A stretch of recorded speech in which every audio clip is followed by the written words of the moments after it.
Hello friend, আরও একটা ছোট্ট ভিডিও নিয়ে তোমাদের সামনে চলে আসলাম। এই যে দেখছো, এক গুচ্ছ ফল নিয়ে বসে পড়েছি।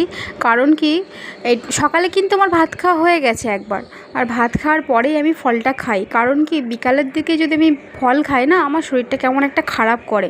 ওই জন্য কী করেছি কি, সকালবেলা ভাত খাওয়ার পরে আমি ফলটা খাই। তখন দেখি আমার শরীরটা অতটাও আমার খারাপ লাগে না, মোটামুটি লাগে। তো এর মধ্যে দেখো না, ওই লেবু বেদানা এগুলো আমার কিছুই খেতে ভালো লাগে না, তাও নাশপাতিটা ভালো লাগে খেতে, তাই ওটাই খাচ্ছিলাম। কিন্তু কিছু করার নেই, এই লেবু টেবুগুলো তো অনেকটা প্রোটিনের খাবার। বড় বলেছে এই প্রত্যেকটা ফল তোমাকে শেষ করতে হবে, তার আদেশ। তো যাই হোক, সে আদেশ বসে বসে করছি।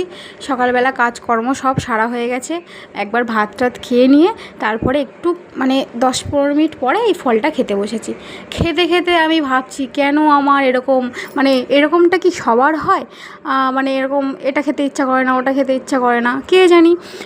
যাই হোক, এই টাইমে ফল খাওয়া উচিত কি না, এখন বাজে ওই 10:30 মতো। তো এই টাইমে ফল খাওয়া ঠিক হচ্ছে না তোমরা আমাকে প্লিজ জানিও, কারণ আমি তো ঠিক বুঝতে পারছি না। ঠিক আছে, তো